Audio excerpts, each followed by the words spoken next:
ዛሬ በጣም አስደሳች ወደሆነ ርዕስ ነው የምንገባው። በአንድ በኩል ግዙፍ በሆኑት አካላዊ የግንባታ ቦታዎች፣ በሌላ በኩል ደግሞ እነዚያን ድንቅ ሥራዎች ለዓለም በሚያሳዩ ዲጂታል መድረኮች ላይ እየተካሄደ ያለውን አስገራሚ የቴክኖሎጂ ለውጥ እንቃኛለን። አዎ፣ ዘመናዊነት አሁን በሁለት የተለያዩ ግንባሮች ነው እየተፋጠነ ያለው። እሺ፣ ያለም መዘግየት ቀጥታ ወደ ጉዳዩ እንግባ። የዛሬው ዳሰሳችን 5 ዋና ዋና ነጥቦች አሉት።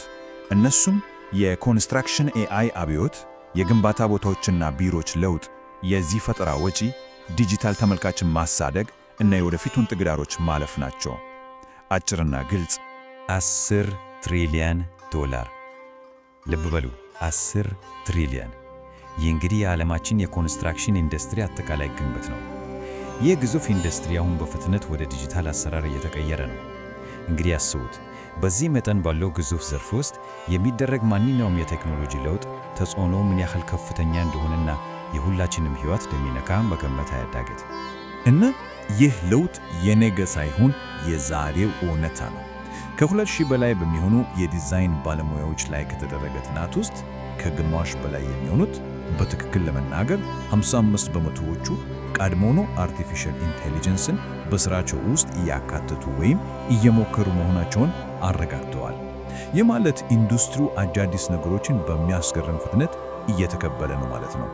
ይህ የቴክኖሎጂ አብዮት በግንባታው ቦታዎች ላይ በተግባር እየታየ ነው። ኤአይ አሁን እንደ አንድ አዲስ የፈጠራ መሳሪያ ያገለገለ ነው።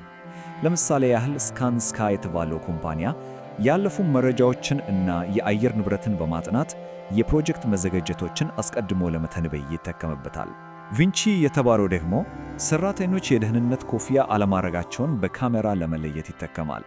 ከዚህም ባሻገር ራሳቸውን የቻሉ ሮቦቶች እና የማሽን ብልሽትን አስቀድሞ የሚገምቱ ስርዓቶች የዕለት ተዕለት ሥራ አካላት ሆነዋል። ታዲያ ዋናው ቁልፍ ነጥብ እዚህ ላይ ነው። በኮንስትራክሽን መሪዎች ዘንድ በስፋት የሚነገር አንድ በጣም ኃይለኛ አባባል አለ። ድርጅቶች ቀድሞ በኤአይ ባቡር ላይ ካልተሳፈሩ አርፍደዋል። ይህ ቴክኖሎጂ ገና ወደፊት የሚመጣ አይደለም፣ ቀድሞውኑ ደርሷል። በዘመናዊው ገበያ ተወዳዳሪ ሆኖ ለመቀጠል እና ወደ ኋላ ላለመቅረት ይህንን ቴክኖሎጂ መቀበል አማራጭ የሌለው ጉዳይ ነው። ታዲያ ይህንን ቴክኖሎጂ እንዴት ነው ወደ ሥራ የምናስገባው? አርቲፊሻል ኢንቴሊጀንስን ልክ እንደ አዲስ ሰራተኛ ማሰብ በጣም ቀላል ያደርገዋል። አዲስ ሰራተኛ ስንቀጥር ስለ ድርጅታችን እንደምናስተምረው ሁሉ ኤአይንም ባለፉት የፕሮጀክት መረጃዎች በደንብ ማሰልጠን፣ የየዕለቱን የሥራ መግለጫዎችና የህንፃ ንድፎች መስጠት ያስፈልጋል። ይህን ከተገባ በኋላ በሚያስገርም ፍጥነት የተሻሻሉ የፕሮጀክት ሰነዶችና መፍትሄዎችን ያመናጫል። በመሳሪያዎች ጥገና ላይ ያመጣው ትልቅ ለውጥ ደግሞ ሌላው አስገራሚ ጉዳይ ነው። ባለሙያው አሰራር ማሽኑ እስኪበላሽ መጠበቅ ነው አይደል? ይህም ከፍተኛ መዘግየትና ወጪን ያስከትላል። ነገር ግን በኤአይ የሚመራው ቅድመ ግምት ጥገና ይህንን ታሪክ ሙሉ በሙሉ ይቀየራሉ። ለምሳሌ ካተርፒለር የተባለው ኩባንያ በማሽኖቹ ላይ የድምፅና የንዝረት መለኪያ ሴንሰሮችን በመቅጠም ማሽኑ ከመበላሸቱ በፊት መቼ ጥገና እንደሚያስፈልገው አስቀድሞ ለማወቅ ቴክኖሎጂውን በተግባር አውሎታል። ድንቅ ነው። እዚህ ላይ ኤጀንቲክ ኤአይ የሚለውን ጽንሰ ሐሳብ ማወቅ በጣም አስፈላጊ ነው። ይህ ማለት የሰው ልጅ ሙሉ በሙሉ የምተካ ኮምፒውተር ማለት አይደለም። ይልቁንስ አንድን የተወሰነ ሥራ ብቻ በከፍተኛ ጥራት እንዲሠራ የተዘጋጀ ልዩ ወኪል ወይም ኤጀንት ማለት ነው።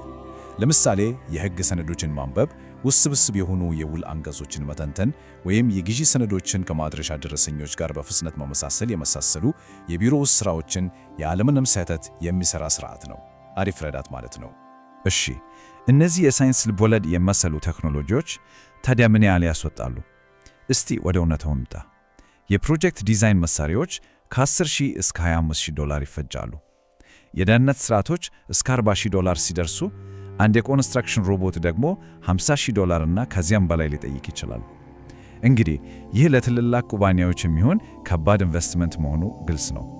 ነገር ግን ይህ ማለት ትናንሽ ኩባንያዎች ከጨዋታ ውጪ ናቸው ማለት አይደለም። በፍጹም። በአንድ በኩል በ10 ሺዎች የሚቆጠር ዶላር የሚያስወጡ የትላልቅ ተቋማት የኤአይ ስርዓቶች አሉ። በሌላ በኩል ደግሞ በወር 20 ዶላር ብቻ በሚከፈልባቸው እንደ ቻት አፕሊኬሽኖች ባሉ ተደራሽ መሳሪያዎች በመጠቀም ሰነዶችን ማዘጋጀት እና የዕለት ተዕለት ሥራዎችን ማፋጠን ይቻላል። ስለዚህ ለማንኛውም መጠን ላለው ኩባንያ የሚሆን ተጨባጭ መነሻ አለ ማለት ነው። እሺ፣ እስካሁን በግንባታ ቦታው ላይ ስላሉት ቴክኖሎጂዎች አውርተናል። መሬት ላይ ያለው ሥራ ከተጠናቀቀ በኋላስ? ዘመናዊ ንግዶች ይህንን ያጠናቀቁትን ግሩም ሥራ በኦንላይን ዓለም ሰዎች እንዲያዩላቸው እንዴት ነው የሚያደርጉት? አሁን ትኩረታችንን ከአካላዊ ቦታ ወደ ዲጂታሉ ዓለም እናዞራለን። ይህ ሁለተኛው የዘመናዊነት ግንባር ነው። 90%። አዎ 90%። ይህ አሃዝ የሚያሳየው በዩቲዩብ እና በሌሎች መድረኮች ላይ ከፍተኛ እይታ ካገኙ ቪዲዮዎች ውስጥ 90%ዎቹ የራሳቸው የሆነ የተለየ የሽፋን ምስል ወይም በሌላ አጠራር ታምኔል የሚጠቀሙ መሆናቸውን ነው።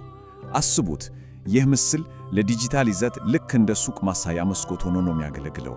ይህን የዲጂታል ስልትት ይበልጥ ግልጽ ለማድረግ የሦስተኛው ክፍል ሕግን መመልከት በጣም ጠቃሚ ነው። ምስሉን በአእምሯችን በሦስት እኩል ክፍሎች በመክፈል ዋናው መልእክት ወይም ምስል በመስመሮቹ መጋጠሚያ ላይ በማስቀመጥ ተመልካቹን ሳያጨናንቁ ትኩረት የሚስብ ምስል መፍጠር ይቻላል።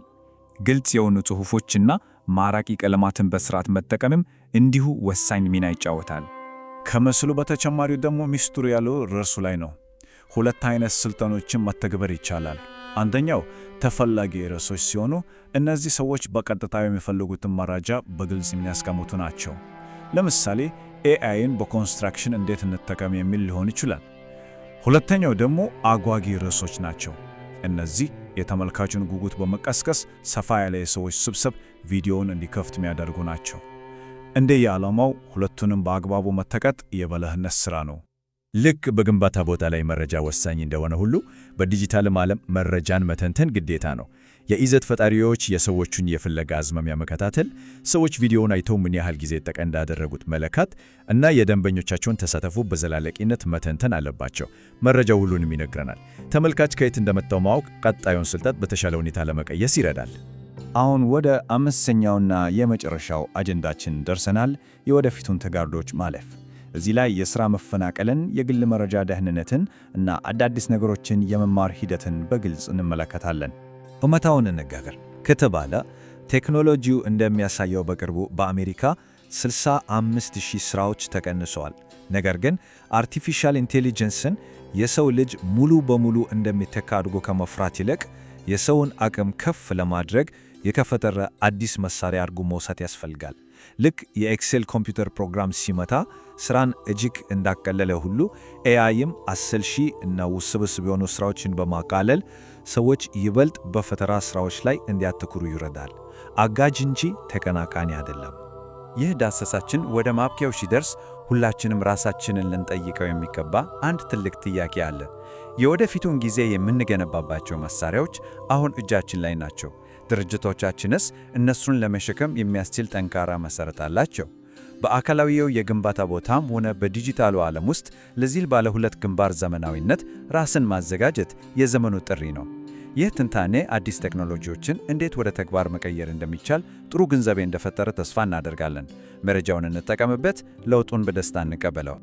A2BY አማካሪ የግንባታ ልህቀት አጋሮ